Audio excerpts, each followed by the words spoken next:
For about as long as mankind has been cognizant of death, it has been fascinated by creatures who reject its finality. Numerous cultures have stories of corpses rising up, retaining nothing of their humanity but a rotting facade, of the reanimated, wreaking havoc on those who have never been anything but animate, of zombies and the living dead. These are just myths and make-believe, right? Having similar legends across cultures doesn't mean that they're reporting on some shared, true-to-life phenomenon. It only means that there's some ubiquitous source of inspiration shared between them. And what could be more ubiquitous than death and questions about its permanence? Still, knowing cerebrally that the undead are nothing but a fiction doesn't suppress the nagging primordial whisper in people's minds asking, what if? So, people develop zombie survival strategies, publish guidelines on what to do should our nightmares prove to be predictions. And that includes, I kid you not, the United States government. In 2014, the CIA declassified a document titled CONPLAN 8888.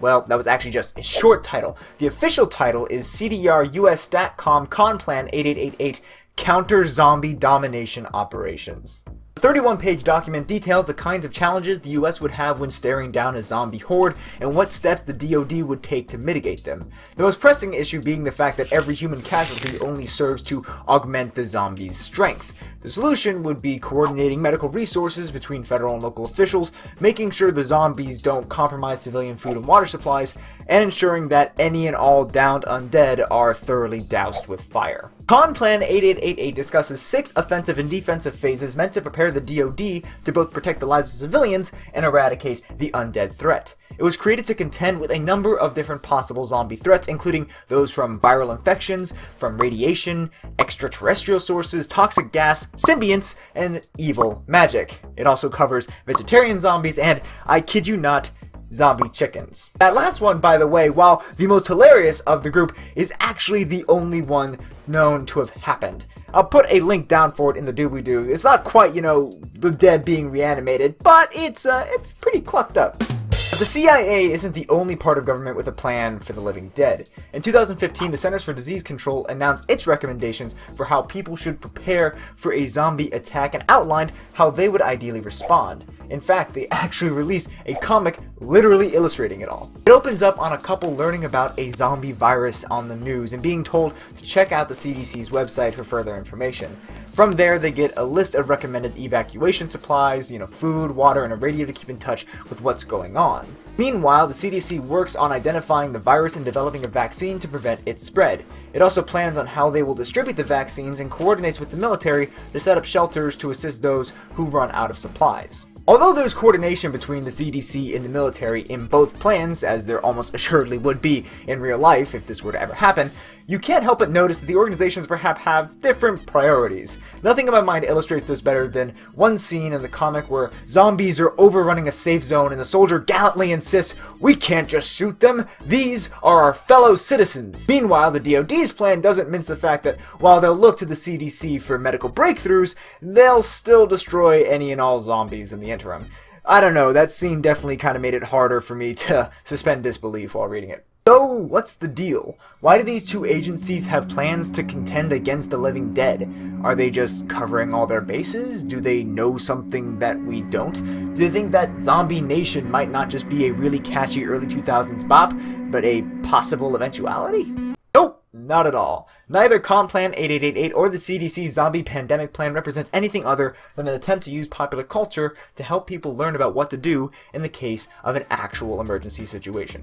The opening paragraph of the CDC Zombie Apocalypse Preparedness blog states, "You may laugh now, but when it happens, you'll be happy you read this." And hey, maybe you'll learn a thing or two about how to prepare for a real emergency.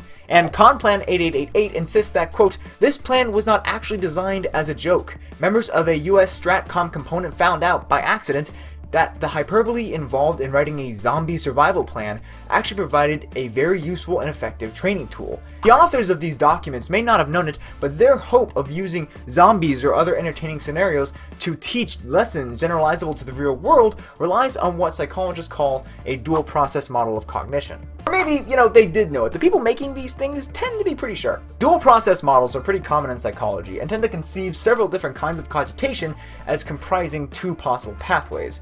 The first relies on slow, deliberate thinking and can be voluntarily invoked when trying to consciously understand something. The second is largely involuntary, bypassing all of the slower stuff by appealing to things that, appeal to our more instinctual nature, like heuristics or literal instincts. Humor, that feeling that we get when self-serious government agencies plan for silly scenarios, works on that second level. And it's been shown that people tend to remember humorous ads over non-humorous ads, so there's definitely a logic in both the CDC and DoD thinking that people will remember the information conveyed in these zombie survival scenarios better than if they did something rather plain. So do they actually work? Did masquerading real lessons as a contingency against zombies help people remember? Unfortunately, all we have to go on for CONPLAN 8888 is the anecdotal evidence of its authors, who remarked that the students were very engaged in the scenario, which is promising but less than conclusive.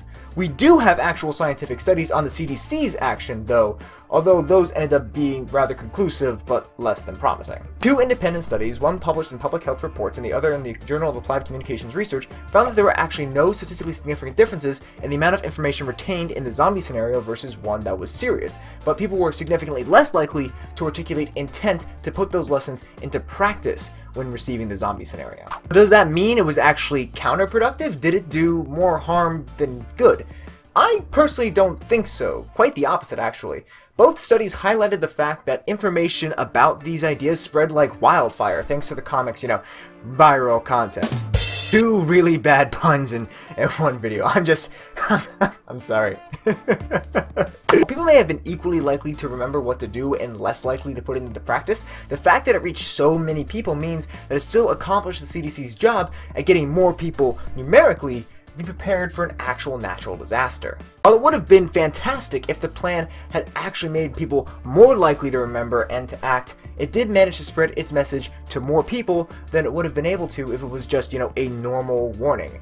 And there's definitely value in that. Plus, although it's beyond implausible, it doesn't hurt to be prepared if our cross-cultural fascination with the undead proves to be more than just a way to cope with the finality of death. In other words, better safe than sorry. I'd love to see what you guys think about the government's zombie survival strategies. Any thoughts while cropped up while watching this video, or suggestions for future topics? I'm more than happy to receive those down in the comment section below. Look forward to reading all of them and answering a few of them in the next office hours. Last video we talked about how the margin of error works, so let's jump on into you guys' comments on that. So Ishin Aurora asks if the concept that I referred to when I said, we could measure the average distance from the mean is the standard deviation. And it is. The standard error is actually just the standard deviation of the hypothetical distribution of infinite survey samples. I mean, fair.